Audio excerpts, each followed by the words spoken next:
Welcome, guys, to another episode of Special Friends Podcast. It's your boy, Wuzi, and I'm here with my girl, Professor B. And we're back again with another episode. Second recording. Yes, the second one failed us. The first one failed us. Round 2. But you know why?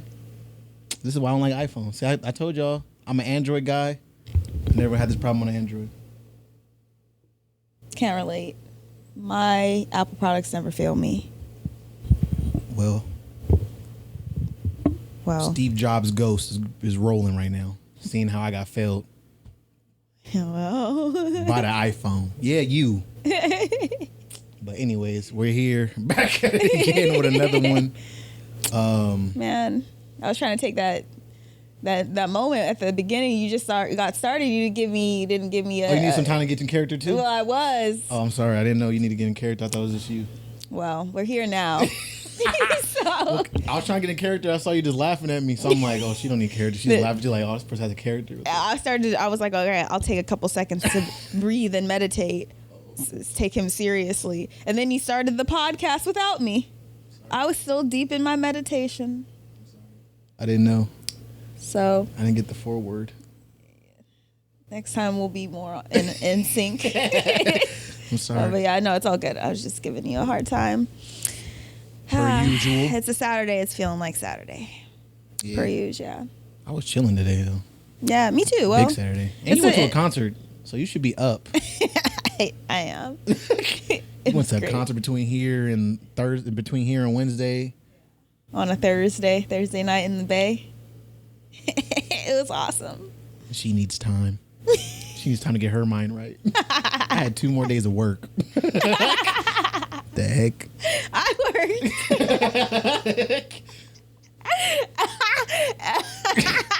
It's so funny to me how many people think like I don't work when I'm working. I graded all this week. You know how much time it takes to focus and watch online speeches? Takes a lot of time. Yeah.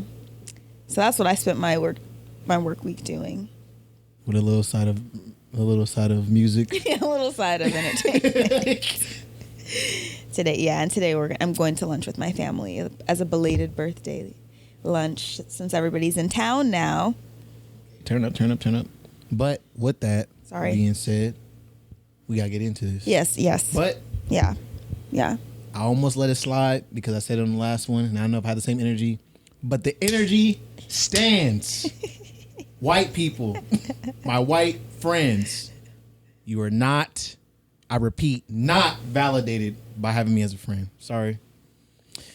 Not just me, anything. If you have a black neighbor, black girlfriend, you know, that none of that validates you. And I only say that because I have a personal story. Oh, let's hear it. I want to go into this personal story. So again, shout out to everybody at the event. Beats, rhymes, and art. I always forget the art part. Beats, rhymes, and art. It was presented by Ill Cool Flow. Shout out to the guys who threw the event. It was dope. It was a great time. But, you know, again, shout out to the artists.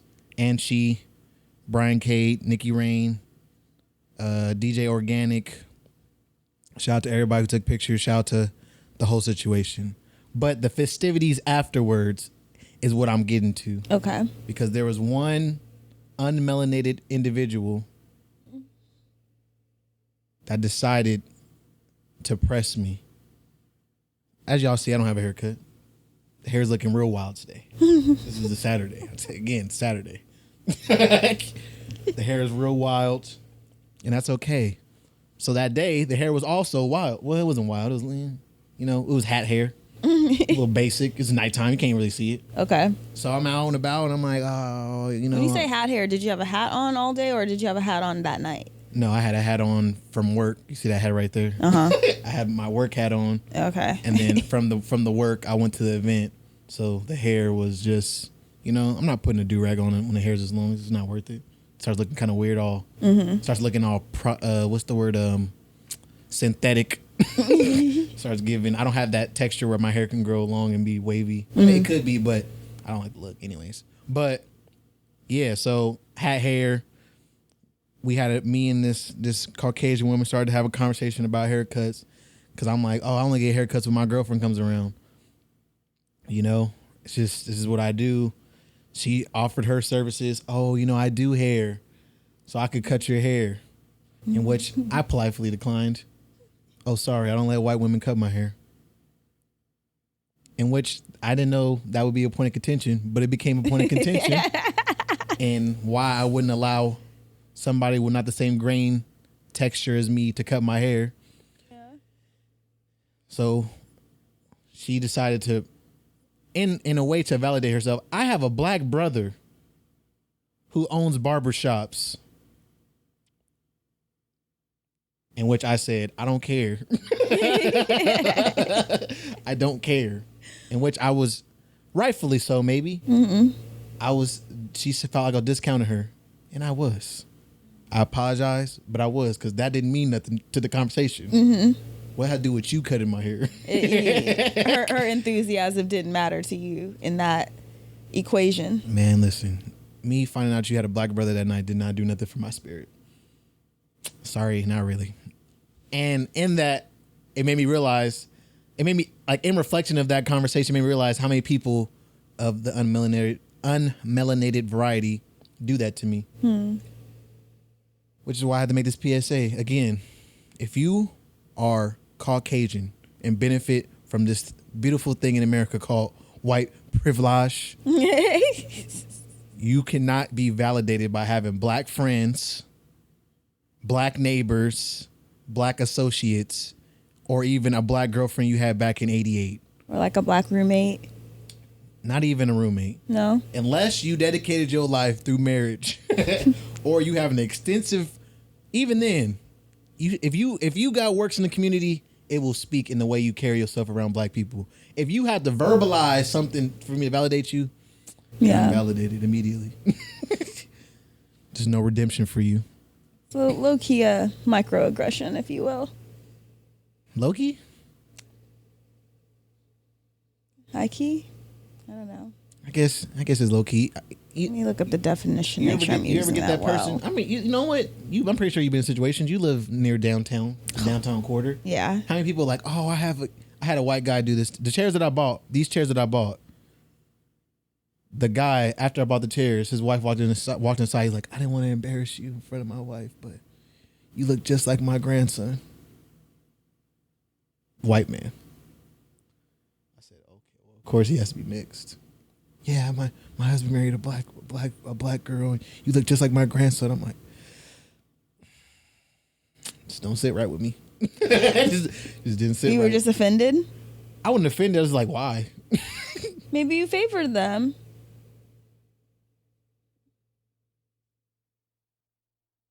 What were you saying? Well, I was using microaggressions are everyday slights, insults, put downs, invalidations, and offensive behaviors that people experience in daily interactions with general well-intentioned individuals who may be unaware they have engaged in demeaning ways. So yeah, that definitely is like, oh, I have a black brother when you're trying to express, yeah, but I don't feel comfortable with non-black people cutting my hair. The thing wasn't even about black people. It was, you don't have the same grain as me.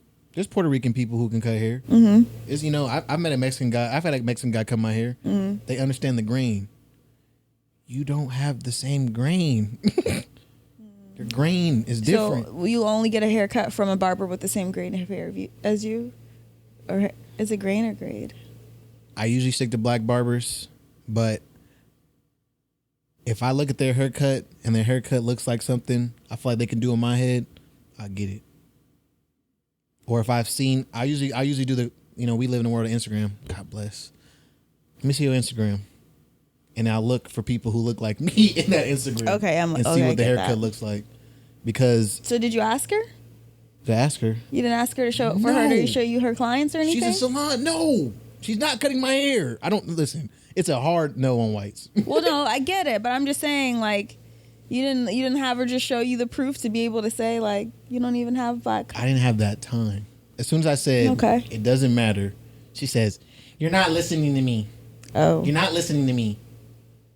You're trying to respond, which means you're not listening. Oh, okay. So where do I go from there? Exactly where you went. I left it alone. I said, I don't know what to tell you. You're not listening to me. Oof. Another thing, I remember a girl said this, and I resonate with it. Going to the barbershop, just like some people going to the salon or going to get their toes done, it's like therapy. I can't therapize or whatever. I can't be therapeutic with somebody that don't relate to me cutting my hair. I can't have the same conversations I have. What if she cut hair in a black barbershop?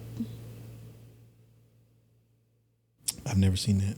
Yeah, okay. I was just curious if that would like. You change. talking about there's space for her to cut my hair one day? I'm just saying, like, if she had that conversation, she came from that place where she had the receipts, then probably, or still no. There's some black people I don't want to cut my hair. So no, it is about the skill, but also the therapy you get from it's also the comfort level. Mm-hmm. You know, I went to a good cuts one time when I was younger. Oh, another person. Actually, if there's a hierarchy of people who are nice at cutting black people hair, it goes black people, of course. Then it goes like the black people adjacent, the Puerto Ricans, the Dominicans, and then Asians. Asians are raw. Yeah, they're good at cutting black hair. Oh, my first barber was an Asian man. Really? Shout out to Junior. he handled it. I don't know about the next level taper stuff like that, but the bald fade. Mm-hmm. Bald fade was on lock. I don't know about the bursts and stuff like that. I usually go to a black person, but yeah. There's a YouTube channel that I come across I feel like it's an Asian barbershop in LA. I can't remember what they're called. I want to say A is in the name, maybe. I don't know. But they do a lot of really good cuts, a lot of shorts of like their transformations. But they give like good consultations and everything. So do you ever look for that with your haircuts? Like, are you ever looking for them to tell you about how healthy your hair is and like, no?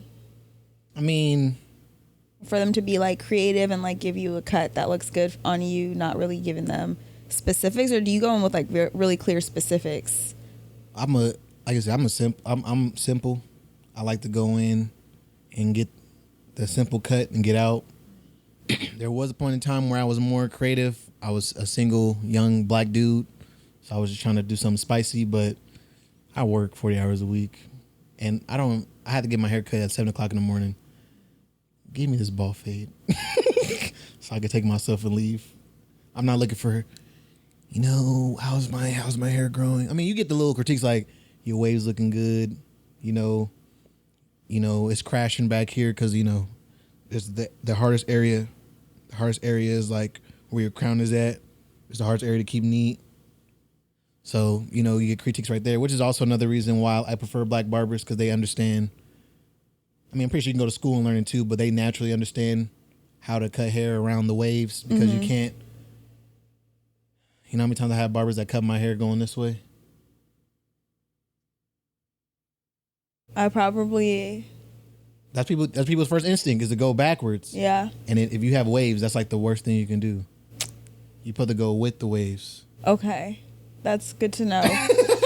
Whew, really good to know. Which is, like I said, there's a certain reason why I don't let certain people cut my hair. But that was just my little stint at the beginning. I guess that does make sense. I feel like that isn't. I watch a lot of like haircut. I come across a lot of haircut videos, but I feel like I got to help my old roommate cut her hair. She shaved it all off, and we were just going, I feel like, in both directions. I don't even, was I going on both? Was she going all the way to like a bald? Mm-hmm. Well, then it doesn't. You can do it any kind of way then. Okay.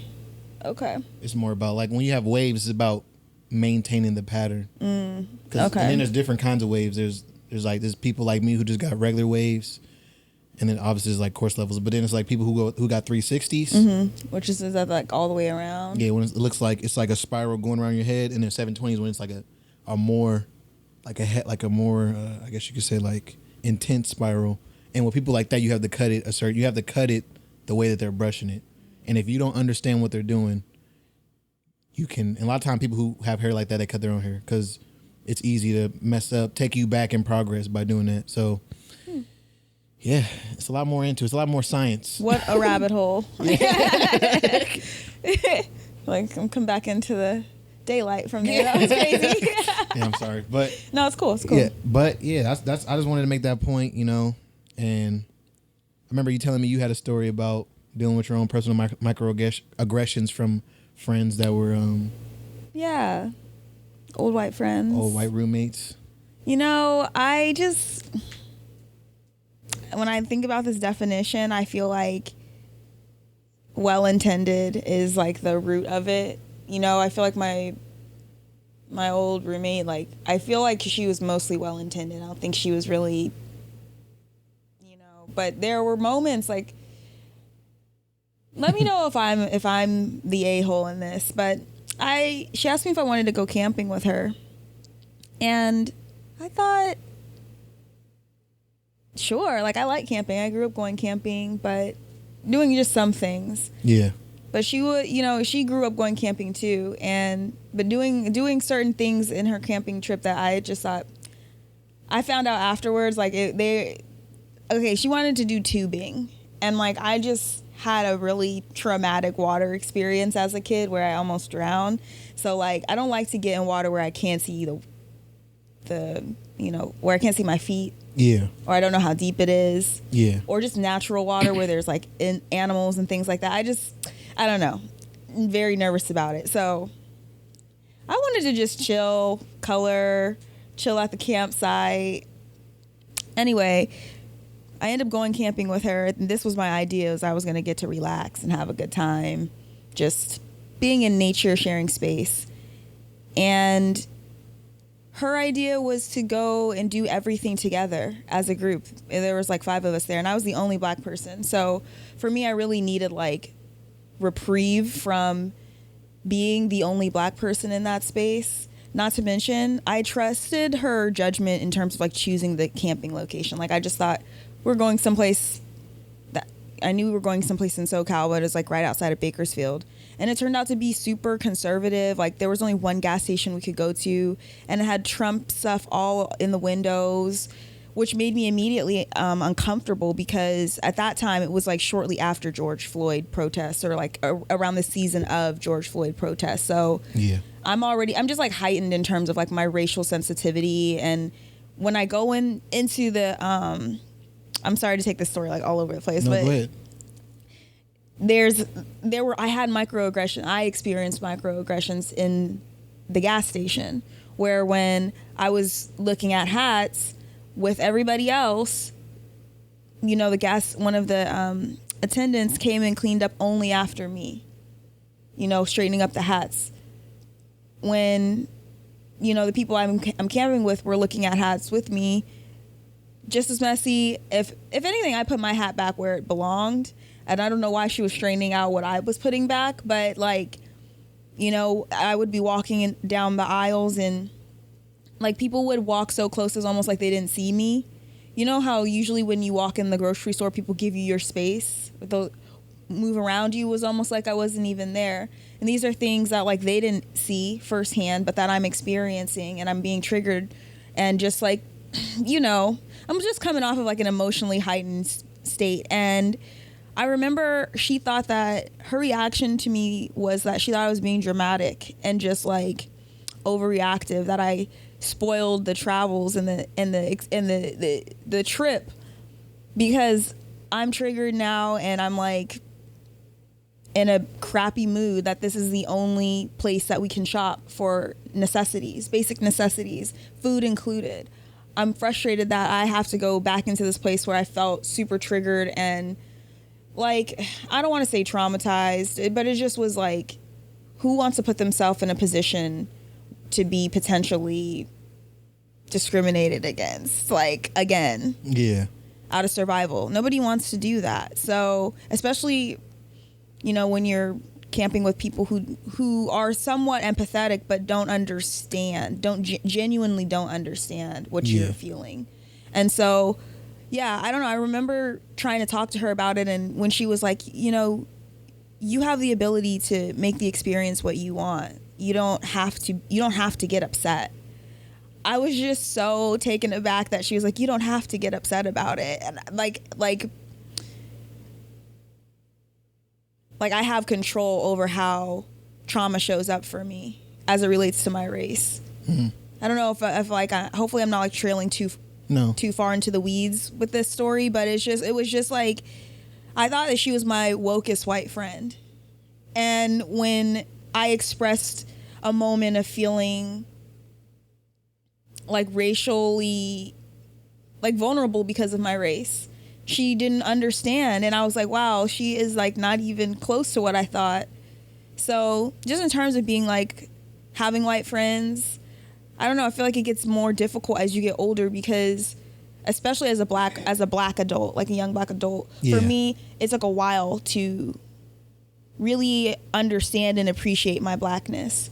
Even though my parents did a great job, I think, of exposing me to black culture, black American culture, it's just the way that I expressed myself as a kid and how I articulated my voice would be black kids making fun of me for being too white, and then white kids telling me that they don't even see me as a black person. You know, so had this internalized struggle with how black am I, and trying to prove it, you know, or else try to fit into white spaces. So getting older and becoming more confident in my blackness, more aware of it, more sensitive to it, it's like uncomfortable and inconvenient sometimes, it seems, to my white friends. Not any of the existing white friends I have now, but I guess like I should say like my former white friends. And it seemed like that was the case with my old roommate, that being black was an inconvenience. Well, I'll say, like, I guess to make this conversation more like constructive. Positive. Yeah, I'm sorry. No, not that you made it negative. I'm saying, like, because I don't, even though I make the rant and I say that as a poke, but obviously I have just people in my life, you know, shout out to Devin, shout out to Pastor Caleb, they're like really cool people who are white. So it's not about, you know, like, it's not a true fallacy. Granted, they all also married to black women, which is a validating point in my book. But I feel like it's like it's almost like emotional intelligence, because and this is something that this is like I guess you could say a pass you can give people who you know, white people, is that they don't, you know, with them being the majority, they have the luxury of only dealing with, you know, with people who share similar experiences to them. Just like black people do the same thing in their community, Mexican people, you know, whatever, all communities have they have that, but white people en masse, even when they go in their careers, they still deal with, you know, people look like him, versus the difference with like people of color. When you go into a career, you're more likely to see, you know, a white faced person, and especially if you go up the ladder, you'll see more and more people who are, you know, Caucasian, which is just, I mean, that's the nature of the situation we live in. And I feel like because of that, we have a natural, like, I guess you could say, emotional intelligence and like empathy and understanding of different situations from different people.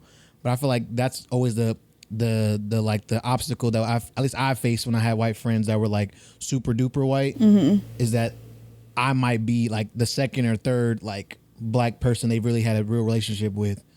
And in that, there's like a misunderstanding. So like with your situation, like, because all I'm hearing is like, the big thing I'm hearing is like, she didn't have no emotional intelligence in that situation. Understand that like, just because she didn't see it didn't mean that you didn't feel away and something happened. She like, you're making something bigger than it is. But it's like, you also never been somewhere where you've literally like, you're the only you. Or people have a preconceived notion about who you are, and then not only feel that way internally, but externally show that through microaggressions. Yeah. So it's like, you know, and even then, the situations that I've seen white people be in that situation. We had a guy. He was married to a black woman. When I used to work at Chef Paul's Cafe. Shout out to Chef Paul's Cafe. He came in. He's married to a black couple. I literally thought nothing of it. I'm a waiter. The last thing on my mind is racial politics. I'm literally like just trying to get the job done. So he has a cake. He gives me a cake. He asks, "Can I put it in the freezer?"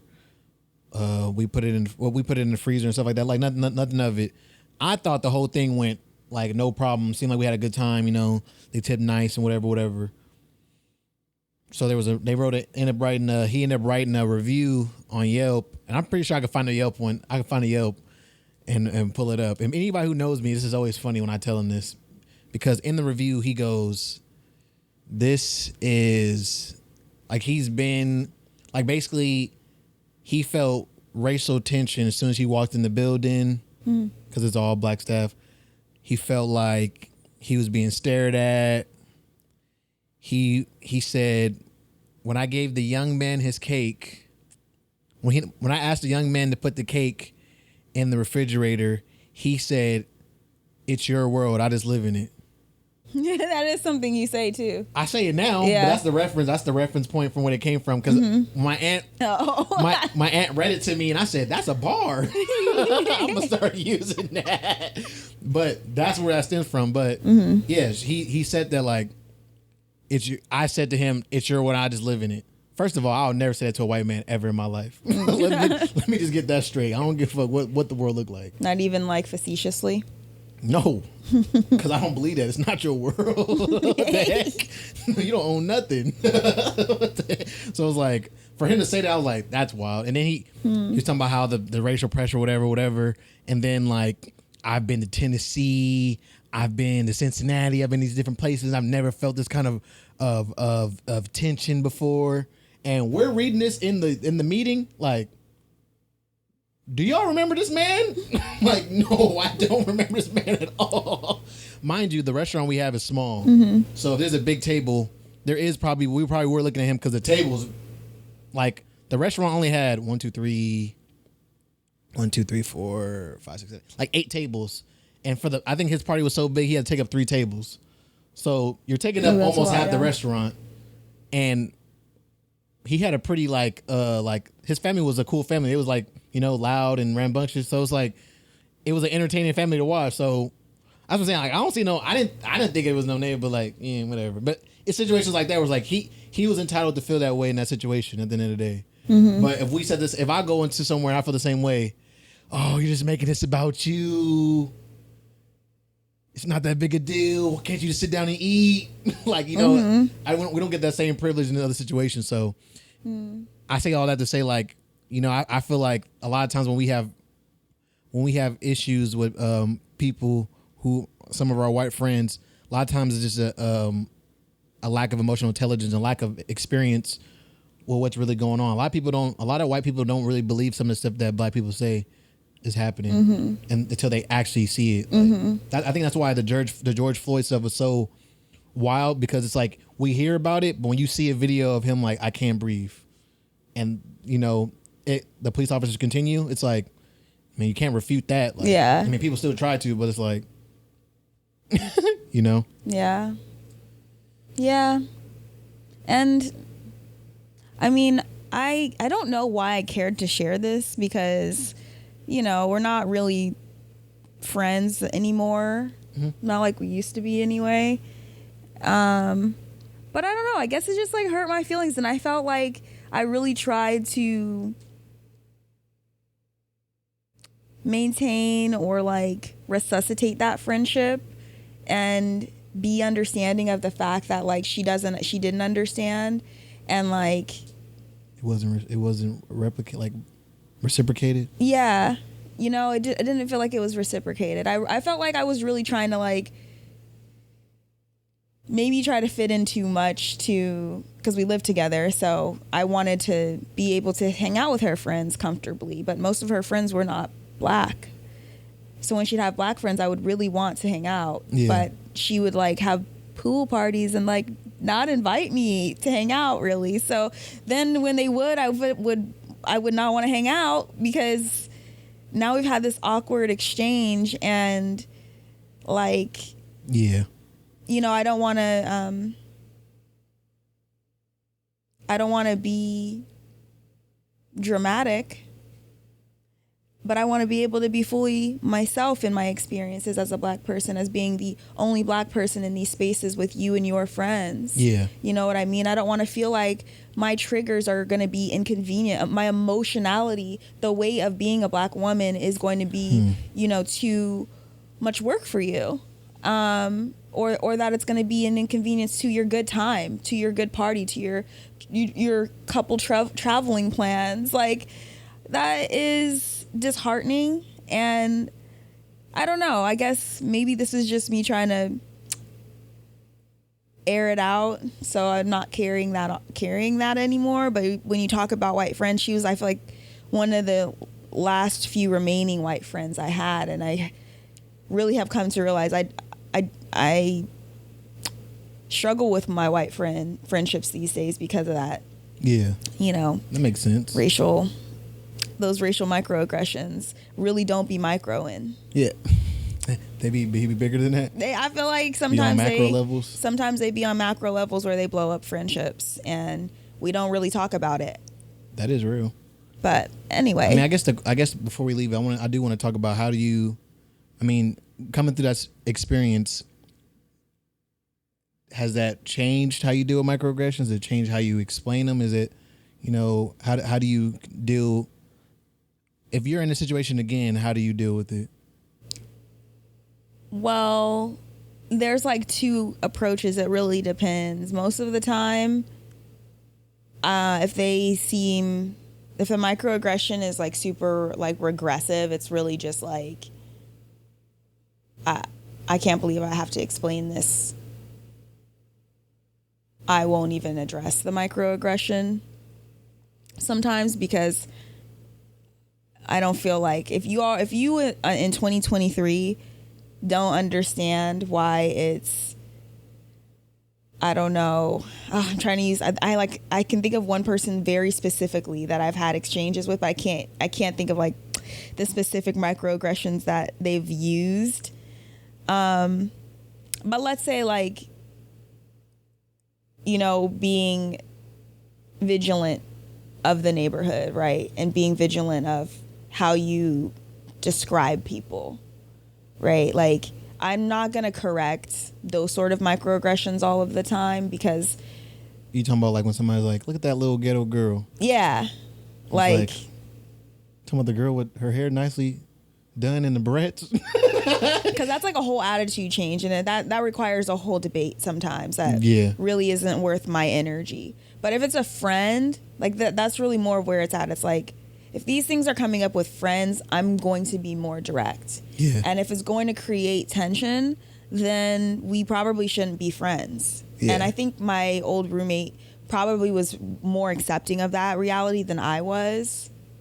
So that's part of it, is just being like, yeah, no, I'm much more direct and unapologetic about it.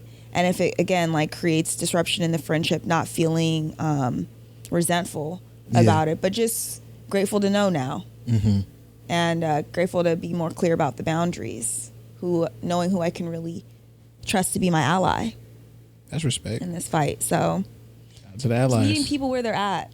Yeah, always. That's like, it don't matter what race it is. You always got to meet somebody where they at. Mm-hmm. And there is a level of respect you have to give that person when you meet them where it's at. Because, I mean, even like, you know, some of my friends that I have that aren't black, like, they might not have the same, their emotional intelligence in other areas. Mm-hmm. Some of them might, you know, I like to imagine that I'm a go-getter. Yeah. So, like, you know, I have to, you know, be conscious of some of the little stuff that people say sometimes, you know, where it's like, don't you think you're doing too much? Don't you think that's like I don't take it personal, but it's like, I mean, I'll listen to you if I wanted to be average, you know, like, or above average. Like, I mean, for some of the goals that I have, you know, like, I realize it's not something I could just half, you know, just do I'm gonna kind of do it. Like, some of the stuff does take a little bit more focus. So I know, in those situations, it is like understanding like that some people just are where they are.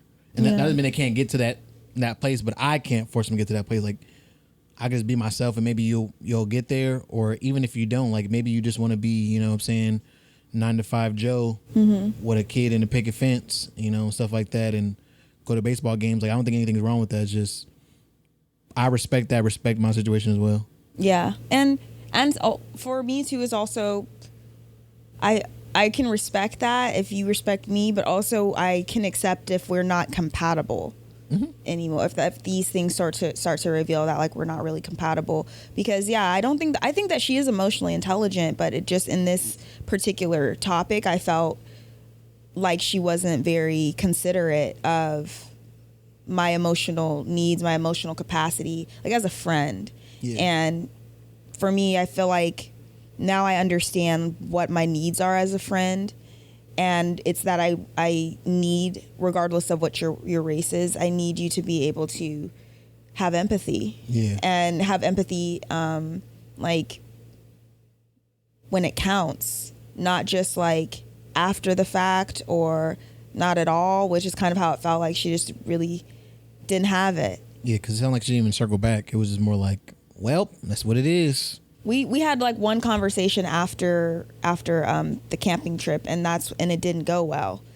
And so, you know, I tried my best to like try to have another conversation so it could maybe go better, try to hang out, spend more time but it just never recovered. So some friendships aren't meant to be forever, and that's okay. But I wonder if it's also like a communal thing.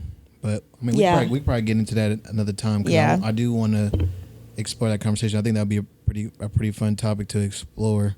Mm-hmm. Like, I feel like we kind of talked about something similar, but probably get a little bit more. Go get a little more direct, yeah. And because I don't intend to like talk mess about her, but it is just an experience I've had so little opportunity to like release. And I feel like it's a common situation. A lot of people find themselves in and don't know. Literally find themselves like, I don't even know how to react. Mm-hmm. I've been in a situation where I'm like, where do we go from here? You know? Where do we go from here? But okay, so what are we talking about? I want to talk about Sha'Carri Richardson. I sent you the video the other day of just I don't even know how to explain it sometimes. Like, I guess the best way I can use it is growth. Like, just the evolution that is from 2021 to 2023 of how her demeanor is. And as we all know, you know, Sha'Carri Richardson, she was the 100-meter track runner that killed it in 2021, and because of anti-doping rules, lost her ability to be in the Olympics, which kind of threw everybody in an uproar, really, given her situation where she smoked because her mom had passed away and everything, and that was her main driver for why she was even doing what she was doing. So it was a rough situation to see that. Shout out to all the black people who came together and showed her love and support in that moment, because it definitely was needed. But she's back and better than ever, going hard in the paint. And I kind of wanted to just like ask you, like, what are your thoughts on the situation as a whole, I guess, from the incident to like seeing where she is now? Well, first of all, the clip that you shared with me, I feel like really gave a lot more context around her narrative with this particular win, and that's what I think is the most beautiful thing. Because originally I was like always impressed by her and always like happy for her wins, but just like disappointed that she couldn't have had that original win as she was authentically. Yeah. But and looking at her narrative of it. Yeah. When you look at her first interview when she wins and loses, and she's like, I gave it everything I got and I'm done. Like, I'm done. I was just like, I so relate to this, because it's like, a few years later, and we look at her and she's different. She's a whole evolved version of herself. Yeah. Physically, emotionally, mentally, she says this in the interview, but she's like, I'm back and I'm not going anywhere. And so to go from that place of hopelessness of like, I'm done, I quit, to believing in yourself, really rediscovering your power and your drive and your passion and your purpose, like, and from a very pure place, I think is admirable. And so, and at some place I feel like I'm also in with my career.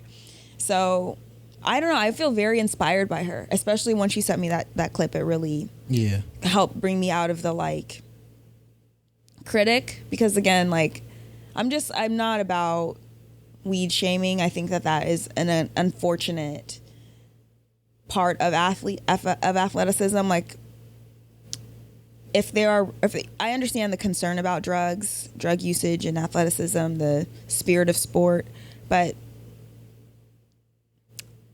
when we regulate medication, like weed is a medication for people, it's a medicine for many people. We take the stigma out of it. We think about athletes who have medicinal needs to manage their mental health, not just their physical health. I think that creates a more ableist approach to sports, and it makes things really dated. So for her to not be able to use the medicine she needed to support the mental health condition she was in when she won, just because she was using medication that helped, and this is how I'm seeing it, she helped her to help her mental health, to help her depression. I think I feel like she deserves both wins, I guess is my point. But ultimately, I know the focus is like focusing on right now and her winning what she won. Yeah. But she's always been a winner to me, is my point. And I'm so happy to see her make this comeback, and I'm excited to see what other win she's going to have under her belt after this. Yeah, and that's why I say too, like, I think that's a tough situation about the 2021, because if I remember what people were saying at that time, everybody felt like she was done wrong. Like, your water bottle's right there. Oh, thank you. Other side. Yep. I feel like everybody felt like we were all Sha'Carri fans at that moment. Like, we all knew she won. Like, we all know, because even then, like, the biggest thing about it was that, and I don't know if people remembers that that wasn't her only way into Olympics. She could have also made it in by there was one more race that was going on. It was the 4x1, which is the relay. Yeah, the relay, and they could have put her in that, and they didn't. So it was like that's where people were like, people were feeling like, okay, like what's going on here? Like, what's really going on? Because like, we get it, but you're not even giving her opportunity for redemption. She explained it. It's not like she hit it like, oh, I didn't smoke. Like, she literally said like, yeah, this is exactly what I did, and this is the reason why. So I remember that's why I said, like, it was dope that everybody, like all the black people, got behind her, because like you said, in that moment you could feel like, man, what the fuck am I doing? Like, well, I'm gonna keep trying if this is the result, whatever. If I have to, conform to this structure and this, I don't know, system that is not authentic to me. That's why I like the Beats commercial. I think the Beats commercial is probably my favorite commercial that she had, which was like it was like basically like a crowd of people, like it's like basically like it's like her on the track field. And if I remember correctly, it's like the noise of like all the people giving their critiques about what she should have did, blah, blah, blah, blah, blah. And then she finally puts the beats in, and it just like goes quiet. And she like focuses and stuff like that. Like, I thought that was like the perfect. Oh my gosh, I need to find that. I need to find that. One. Yeah, it's really good. I think they had the Kanye soundtrack behind it, but it's like that. Because I can really relate to that, even though I'm not in no situation like that. Jesus. But like, I can relate to that feeling of feeling like, dang, like I feel like everybody against me. Yeah. like even good natured people, like your friend, like your family, could feel that way. Like I can only imagine like people who are good natured, like, well, you shouldn't have did it. Like even though you're good natured, is like, man, listen. like what are we saying? I ain't trying to hear that right now. Mm-hmm. So I can I really be feeling that, where it's like a lot of times you do gotta tone everybody out, like, man, listen. But I wanted to ask, like what do you think, like, this, people who understand this narrative, like what do you feel like this does for like our culture as black people? Like understanding like seeing like her persevere, I guess is a good word. Oh, I feel like it just inspires us, you know, to keep doing what we're doing. Mm-hmm. She's an embodiment of like what Black Power is. Yeah. You know, and I think that that's incredible and something that our community will continue to like celebrate, if that makes sense. So I think if anything, it's just going to inspire. It's going to be like a LeBron story. You know, like there are a lot of athletes out there that inspire Black people to hustle and go for what they're good at. And yeah, I feel like that's what her story is going to do for us. Yeah. It's going to be one of those legends. It is one of those legends. Yeah, it's in the making right now. Mm-hmm. So, I mean, yeah. We said, like I said, It's in the making, but I would say like what she did was legendary. Oh, no, 100%. You know? So, yeah. I don't feel like she needs a bunch of other wins to be a legend. Like, I feel like just the feat that she has right here is honestly like enough for a movie. I mean, I feel it. You know, but I'm not saying like obviously she's gonna stop here. I'm just like, yeah, I was like, she still gotta get to the Olympics. I'm trying to see her get that gold medal. That's Yeah. the true. Cause like, man, I'm listening. I'm a Sha'Carri stan. I've been, but that's what I'm saying. Like, if she get I can't wait till she get the gold medal. She gonna get the gold medal. I'm manifesting it myself. I don't even get nothing. I don't even get nothing. I don't get no benefit from it. But she gonna get that gold. She gonna be on that podium. Then Netflix, get your dollars out. If they're not already out. Probably already recording as we speak. Knowing them. But yeah. Speaking of movies, Barbieheimer. That's what they're calling the box office right now. yes. Did you watch Barbie yet? Not yet. Have you watched Oppenheimer yet? No, not yet. I haven't watched them either. I heard, so I never knew. I mean, I still don't understand. I haven't watched the trailers. I usually don't watch trailers for movies that I really want to watch. And I'm like, I didn't know Barbieheimer was going to do what it did. I don't know what the current numbers are, but the opening weekend, Barbie brought in $155 million and Oppenheimer brought in $80 million, being the fourth biggest box office weekend. I should have looked up what the other three were. I'm pretty sure Titanic's in there somewhere.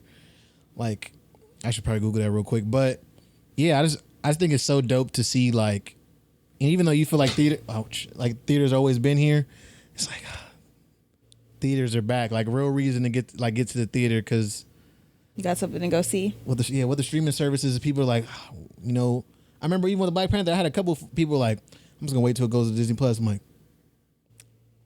That's wild. yeah, it is wild. That's what. But Yeah. some people are just I didn't know that. Anyways, Well, some people have like really nice home theater setups where I suppose it could be a great experience and worth the $24.99 that it costs to rent Yeah. a blockbuster movie. But I'm gonna spend $24.99. I'm going to get my butt in a seat at a Yeah. theater, recline back with a good old box of popcorn in my lap, with a cherry and cola icy next to me. cherry and cola, Yeah, like the mixed together. yeah. Man, you live your life on the edge. It's just like a cherry Coke. Clear soda gang. I'm not nothing against it. My stepdad loves Coke. I just every time I see I think it might be the colors. It's something about the brown and the red. It is, well, I mean, these cups are like you can't see into it. They're not the clear ones. So Makes sense. if it's the clear one, sometimes I'll mix it. It'll just look like Coke at the end of the day, like Coca-Cola. But okay, you know what? You don't have to yuck my yum. No, I'm not yucking it. I'm just saying, like, You know, your face says otherwise. It's like a personal thing. Like, when I mix, like, if you ever been to 7-Eleven, you got all the different colors. Mm-hmm. I can only mix colors that could mix to another color. That's fair. If it turns brown, You can't do it. I don't even drink. I can't like. That just sounds. Brown always throws me. Well, Reminds me when I was a kid and we're making paint. You mix all that paints together and it turns brown. You're like, I don't normally mix my icy flavors, but if I do, it's gonna be cherry because I like cherry Coke. with cherry Coke. I mean, the And I cherry like and cherry Coke. vanilla Coke too, It sounds good. or vanilla Coke. Yeah. It sounds like good because I imagine that's a flavor already. Yeah. It's just, for me, it's more like the childish, mental thing, the yeah. childish color thing. Mm-hmm. Like same thing like when you see greens touching yams and people start murdering them. Like, why would you eat that? My grandma bought me the plates with little. Anyways, but Keeping your food separate. yes. Shout out to grandma. She loved me. My grandma. But yeah, loves me. no, I haven't seen it, but I do want to go see Barbie. I love it. I love the Barbie era. I love that it's giving us a reason to get dressed up, to wear more pink, even to see more men wearing pink. We definitely need more of that. Seeing men in their Ken era. Shout out to Ken. What'd I say the black Ken's name was again? Steven. Shout out to Steven. That's crazy. Steven and I think it's Francie was the original Black Barbie's name. Maybe I could be wrong. It might not be Francie. It could be right. I don't remember if that was a black doll or a black Barbie, but So I'm looking at it right now of the box office, like the biggest the biggest opening weekends, and Barbie is 20. She 20? Yeah, Barbie is literally just 20, like just hit 20, and I'm kind of upset about it because 21 is Dark Knight Rises. She just beat Dark Knight. So that pisses me off. there's a new Batman movie. I forgot. I've been so swept off my feet by Transformers. I've just been neglecting the theaters, but I see I've got some. This is all time. Oh, all time. All Okay. time. Yeah, okay. This is the Christopher Nolan Batman. Barbie beat that. Well, Christopher Nolan Batman's my favorite Batman. Yeah, they opening weekend. Barbie made 162 million and. Yeah, 162 million, $22,044. Who directed Barbie? It's a good question. It says made by Warner Bros. But who's the director, bro? Let's check it. All right, never mind. IMDb Pro. Who is that? Anyways, it's not working for me right now. It's asking me for IMDb. I don't even know what IMDb Pro is, but maybe I'll Just do like quick a Warner Google Bros. search. movie. Barbie director. But yeah, I'm just for me, I just want to know like Greta Gerwig. Oh, that name is familiar. Okay. What other movies has she written?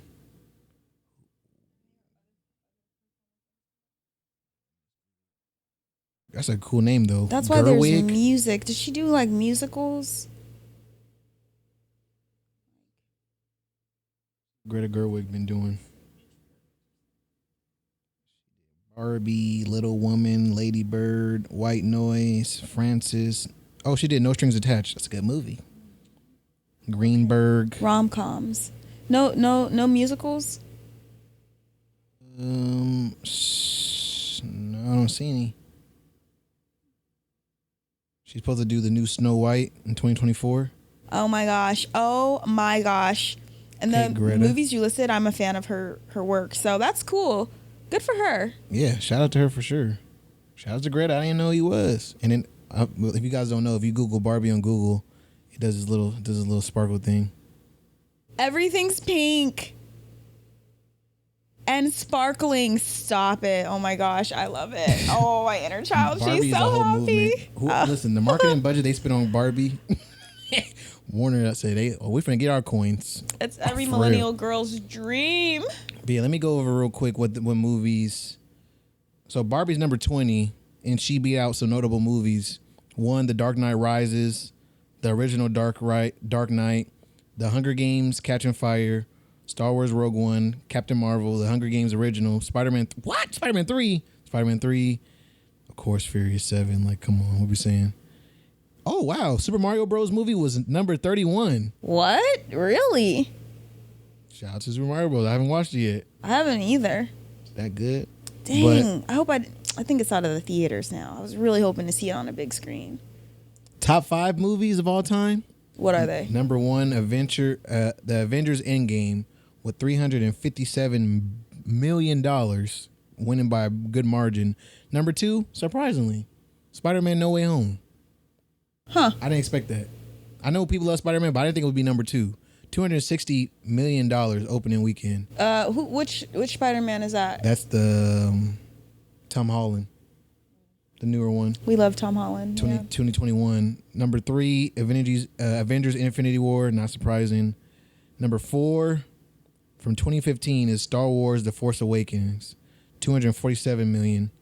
Number 5, Star Wars Episode, what's that? 5, 6, 7, 8, The Last Jedi.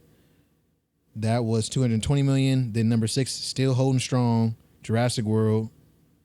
Number 7, Avengers. Number 8, Black Panther. Number 9, Lion King, of course. 1? I think this is a live action one. Oh, no. What year? 2019. And number 10, Avengers: Age of Ultron. Hey, shout out. Notable mention. Number 12, Incredibles 2. Who would have knew? That was a good one. Yeah, like I said, do I really believe the theaters are winning anyway? Looking at these, let me see how many movies are. 2019 is Endgame. 2021, and then Doctor Strange 2022. Not very many movies post pandemic are in here, but there's still movies up there. Some big box office, and Barbie's a new one. So yeah, that's what's up. Shout out to that. I wanted to ask you, get back to what we're talking about. I wanted to ask you, like, do you prefer the theater or streaming? No, I prefer the theater. 100. Yeah. Like I said, I want my popcorn, extra butter, a little salt. I want my icy. Mm-hmm. Be able to recline. If I can, maybe I'll even get a little candy. Some candy? Okay, baller. I'm here. I go to the movies for the snacks. Really? Yes. So you don't sneak snacks in? No, I don't need to. I want to eat what they have there. You live a different life. I do. I go to the Dollar Tree. I put them in my pockets. Actually, well, we've hit new levels of ghetto. Last time I snuck in Cold Stone and was murdering the Cold Stone.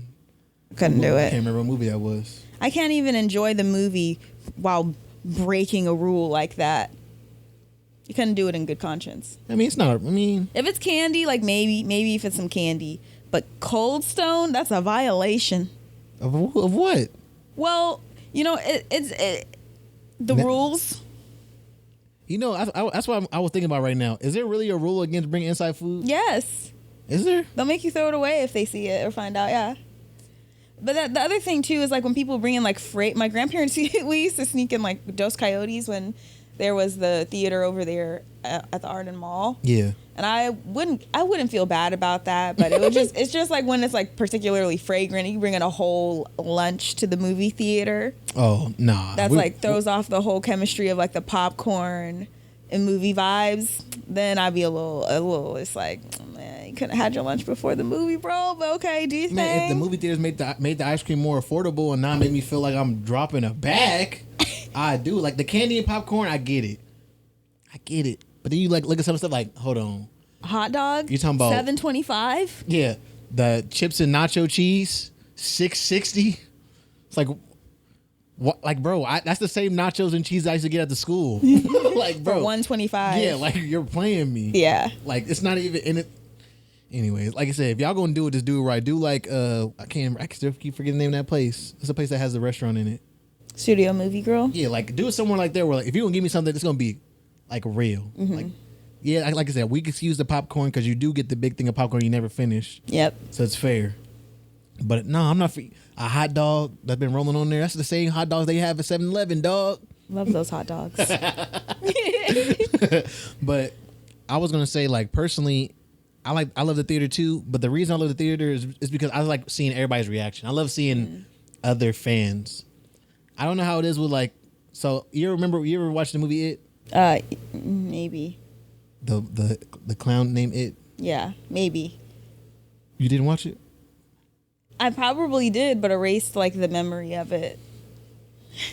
But in the movie It, there's a part, I don't know if it's part 1 or part 2, but there's a part, I remember I was in the theater, I can't remember who I was in the theater with. Who I was in the theater with, shout out to them. We went, and, you know, there's a part of the movie when they're going into the house, and before they go in the house, he goes, whatever we do, we don't split up. And they walk in the house, and one kid runs another way, and all you hear is this lady behind me. God bless her heart. He just said, don't split up. And that's like my favorite part about the theater is like the communal experience of every like Yeah. the thing that I'm thinking that I'm not comfortable enough saying. Somebody's gonna say the claps. Yeah. The whoa, yeah, like the turn up, like yeah. it's That is stuff where like it's that. at. It's stuff like that where like at home you can't get that. There's yeah. no way. Yeah, you're right.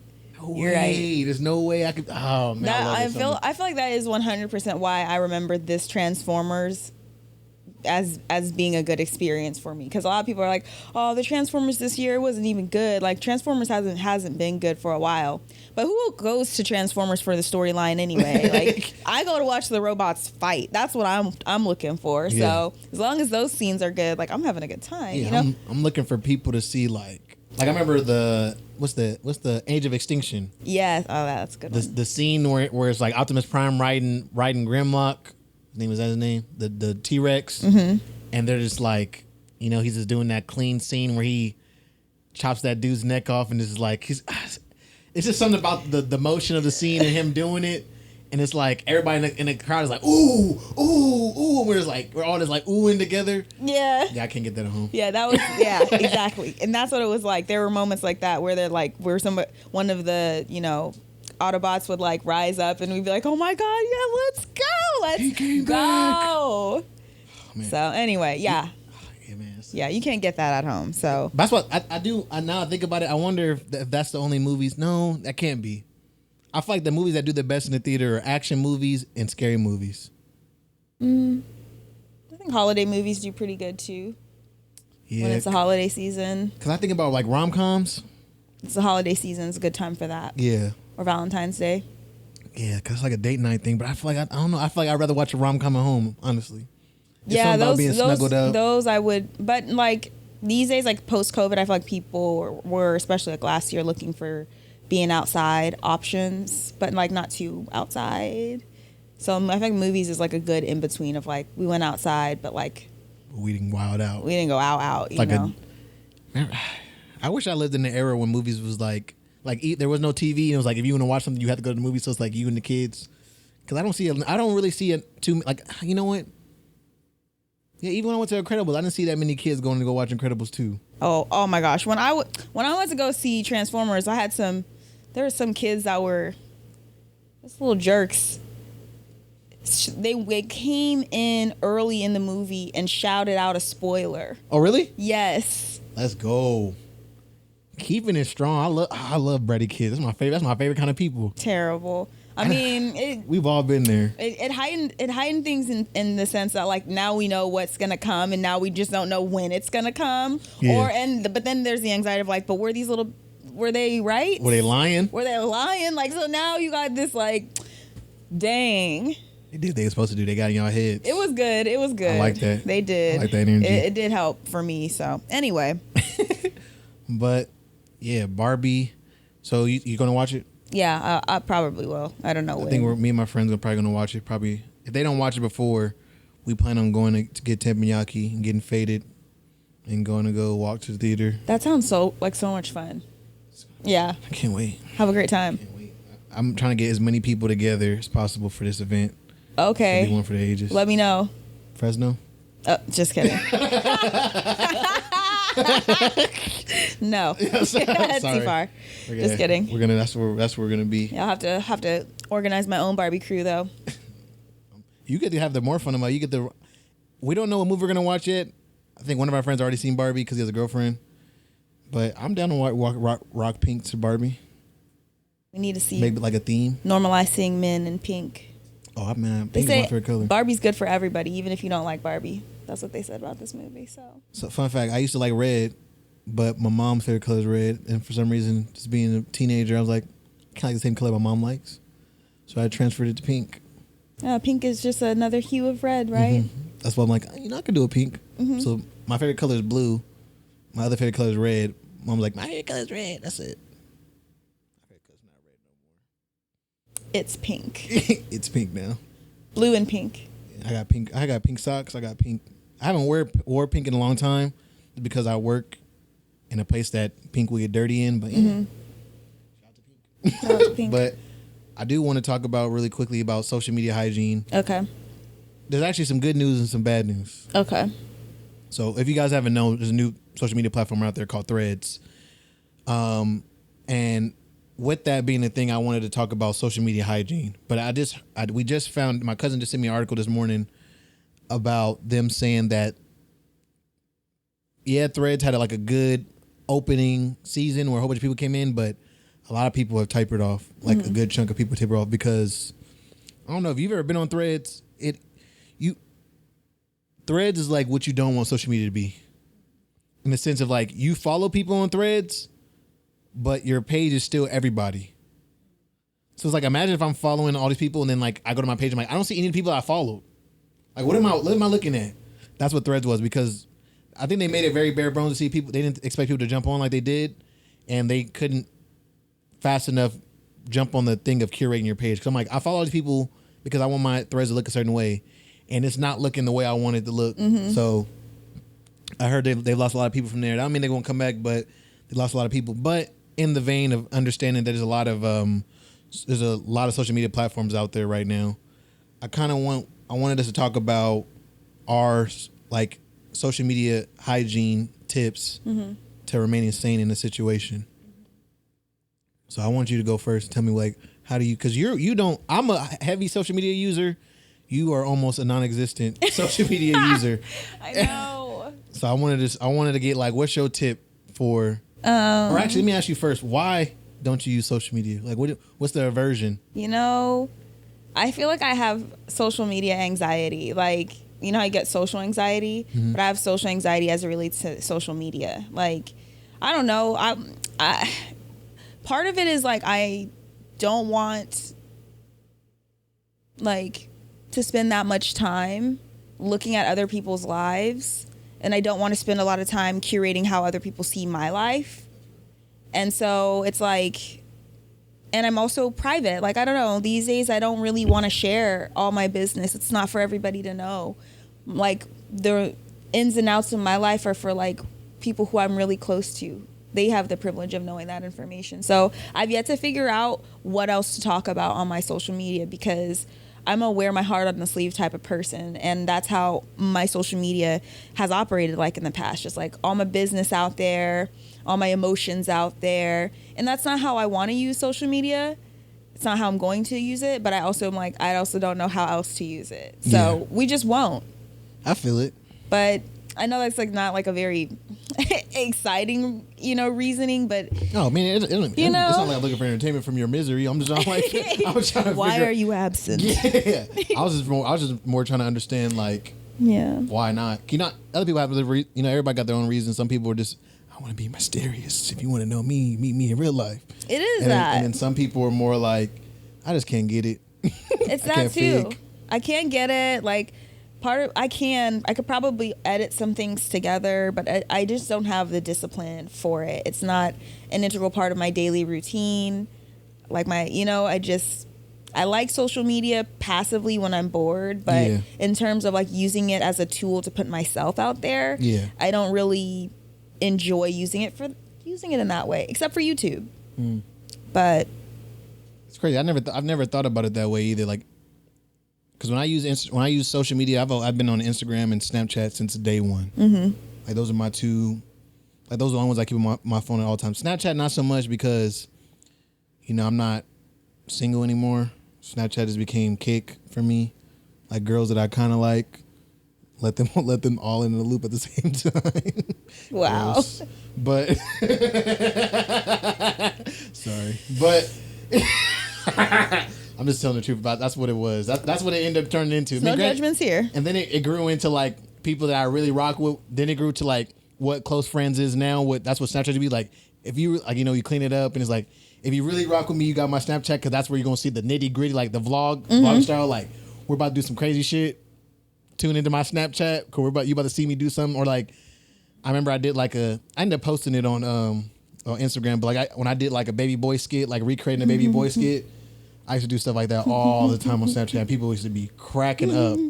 Like, man, shout out. Those are good times. Like, I wasn't really doing it for views. It's more like, this is what I like to, like, I'm bored. Let's create a skit. I used to be more active on like Snapchat and things like that too. But I don't know. I feel like I also don't socialize like that. I don't have the same amount of people to send things to on some platforms versus others. So Yeah. that sounds fun though. I like the idea of just having like a. It's like a burner. Yeah. When you just let your hair down, be silly and just who you are. That's why I remember I was talking to somebody on Instagram. They was talking about that. Like one of their coworkers found they have a burner Instagram account and they have a regular Instagram account, and they said they gave her the burner account, and somehow she forgot that she was following her burner, and they found her regular account, and now she's like hella pissed about it because it's like I feel it because I'm like I don't want everybody like even though my Instagram is public, so it's a little bit different for me. At the same time, I don't want people to. I hate when people come back to me with what I posted. Like, yeah. Shout out to my coworkers at work. Shout out to Patty and them. This is not against y'all, but it is kind of weird where it's like I saw your clip. It's like, oh God, oh God. Oh yeah. People will say that to me. They'll be like, oh yeah, I watched one of your podcasts, or I watched your podcast clip, and I was like, oh really? Yeah, it was like. That's cool. Yeah. Thank you. For me, it's like I want at least come with for me, it's like come with a conversation. Yeah. I saw your clip. You know what I thought about? Boom. Then I'm like, I'm locked in. But it's like I saw your clip. Pause. You're like, good or bad? You know? Like, yeah. Am I getting fired? Yeah. Am I getting canceled? Did I get canceled? Am I canceled already? Did I miss the canceling? But. Yeah, I feel like I've grown into, and the people around me who've used it as well, who use it the same way as me, it's just an outward expression. It is like you say, wearing your heart on the sleeve, but in a less personal way. Like it's more about my creative habits, videography, photography, things like that. I'm sharing that part of me. They don't know about, I got a lot of situations personally that y'all don't need to know about. I won't share that on there, but I will share like if I'm having a hard time, like I shared in the last podcast about therapy and stuff like that, and like crying, like I'll share that stuff. Like that's life, but you won't know. Like some people share so much that people feel like they know you, and that's how I used to be. I feel like I feel like that's so dangerous, so scary to me. But after this, I gotta show you something on that note. But yeah, let's go into the tips. What's your first tip? Oh yeah, okay. So my first tip is just keeping things limited to 1 or 2 platforms. Okay. I like YouTube and I like Instagram, partly because Instagram allows me to post. YouTube I could post also, but I also just love that I can fully immerse and engage in content and not feel guilty about having not posted something for the last few months, because I kind of get that with Instagram. Like, dang, it's been however long since I posted anything, and look how much is going on. Yeah. So not feeling bad for limiting 1 to 2 platforms. I have also the algorithm set up where like my Instagram will post to Facebook, but I don't get on Facebook often. But people do still respond to like my posts, and I do enjoy going back, like when I randomly do log into Facebook and seeing what people said and be like, oh my gosh, I kind of wish I saw this at the moment. But it's also like a time capsule of other people that I was like. My Facebook is more like my old high school friends, some maybe old college not roommates, but college friends. It's old friends. Instagram's more of like college friends and former students. A lot of my former students especially, and it's a blend of college friends and former students. So I don't know. It's just kind of limit yourself. Feel free to limit yourself, or at least organize like who you're connecting with based on like the different types of platforms. Because I don't know, I feel like it gives you the ability to like tap in but not get lost in compulsive scrolling. Yeah, that makes sense. Long story long. That makes a lot of sense actually. I definitely need to do that. I feel like it's kind of hard with stuff like this for me to be like, sorry. Like, I mean, granted, I will say that my main platform is Instagram. If I think about social media, it's like fossils for me. Like you ever like, when you look at they show like the side view of like the Earth's crust and the different layers of fossils. It's like, I was in my MySpace. Ooh, MySpace era, such a good time. I was in my MySpace area. Every social media platform that allows me curation is where I'm at. So like, it was MySpace. I used to be in there going heavy on my page.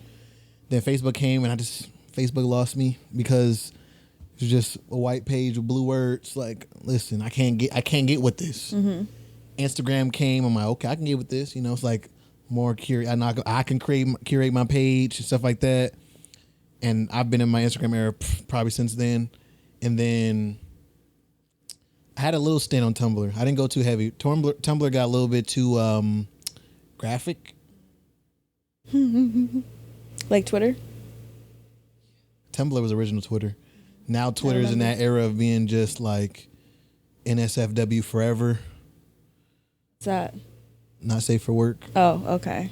So it's like, Instagram is probably where I'm at mostly. You'll find me sending TikToks, but you won't find me. I posted a couple TikToks. Mm-hmm. I love TikTok culture. I don't have the time. And if you would have met me at the age when I got on Snapchat, I probably would have been TikTok famous because I just love trends. I love making videos. Like if you knew how many drafts I had on TikTok, all the dances, there's a draft dance. There's draft dances in there for me. But yeah, my first tip I'll say is set a timer. That's the biggest thing. Set a timer. I like that. I think, especially when you're talking about doom scrolling, I think if you set a timer, whether that be for 20 minutes, 30 minutes, 45 minutes, an hour, once that timer's up and you tell yourself that you're going to get off, that's what at least helps me snap myself out of the hypnotism that is like another video.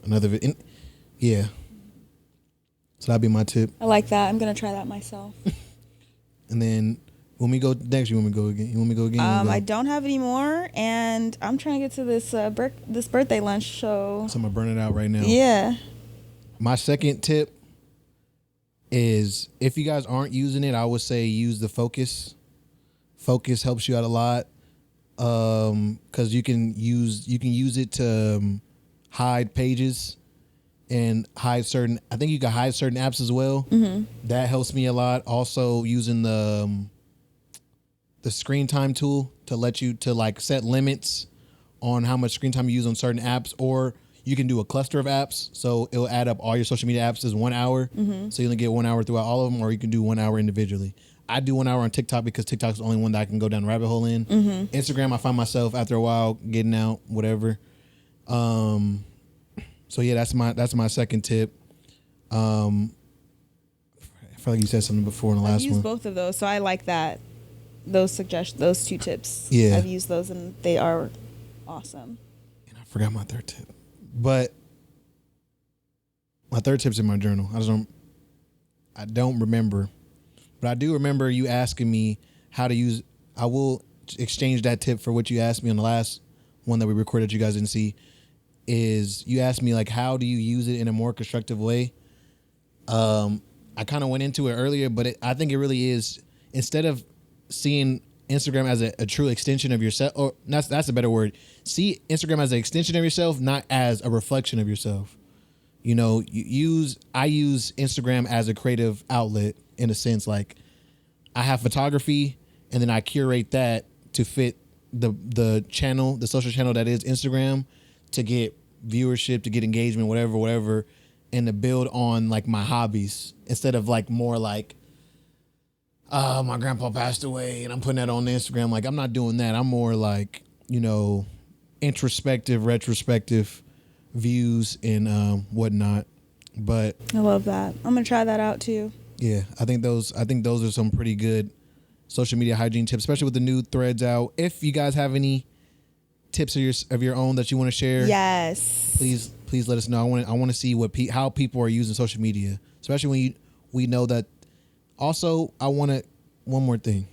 I also want to say you shouldn't feel too bad about being on social media for about 7 hours and stuff like that. Like, don't get me wrong, being on your phone for 7 hours is crazy.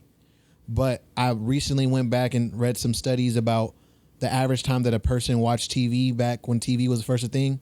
It was about 7 hours. Oh, wow. Like people were like watching.